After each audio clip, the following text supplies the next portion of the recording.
Galactic Standard Date. Year 11356. Day 85. Sol Standard Date. 3rd of the 28th. 3267.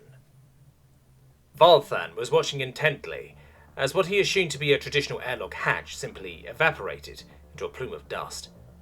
How the hell is that supposed to work? It looks like they just poofed their airlock into dust that was sucked into a reclaimer. How could they even make this work and make it practical? He said to himself. The free Ateni had just docked to the supermassive freighter, and literally having the door opened for them was outstanding. Soran knew that he was in for a treat if they didn't even use something standard and practical for a door. Soran began to feel an even greater anticipation now that he had felt ever before as he walked through what used to be a hull. As the three tiny suited figures marched from their pod into the freighter, they noticed that the dust had spewed back forth to reform the door they had just walked through into a solid piece of hull. The Ateni's eyes widened in disbelief. Volvan almost whispered, "There was never a door to begin with," he said in disbelief. It was this moment that a blinding red light filled the room, passing over and seemingly through them at the same time, with a sound that resembled a deep, stringed instrument. The three Ateni all froze in place, while the light passed through and around them. After about 15 seconds of breathlessly waiting for the end of this terrifying light show, it changed from red to blue, and chirped a tune signaling completion of its task before a terrifying synthesized voice boomed out. "Biological entity has been repaired, and is confirmed to breathe an 80% nitrogen to 20% oxygen ratio. Atmosphere is deemed safe for new biological entity.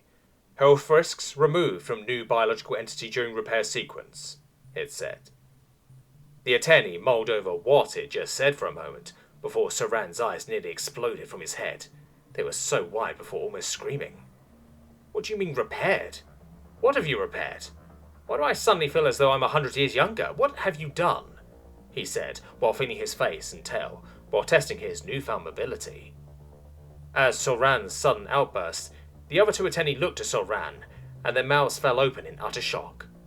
Valenthi couldn't help in her shock, but she fell to her knees in shock while saying, "They literally just met us, and they managed to reverse Soran's age. He looks the same age as myself and Volvan now. He's 121 years old. These Terran's cargo freighters are actual gods, aren't they?" she said, as she looked over to Volvan, only to see that he was simply crying while praying to his new gods. The heavily synthesized voice boomed once more through the small chamber they were within.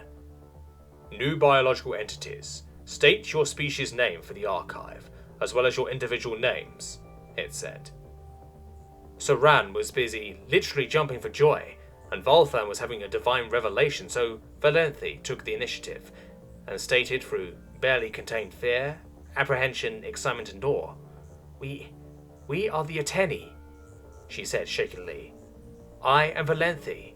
The man to my right is Soran, and to my left is Valthan," she said with a tinge of pride for keeping her head, unlike the other two. The heavily synthesized voice boomed out one last time. "Your race is categorized within the archive, and you three Ateni are currently the recognized ambassadors for your species. As such, you are welcome within all territories of the Terran Galactic Imperium.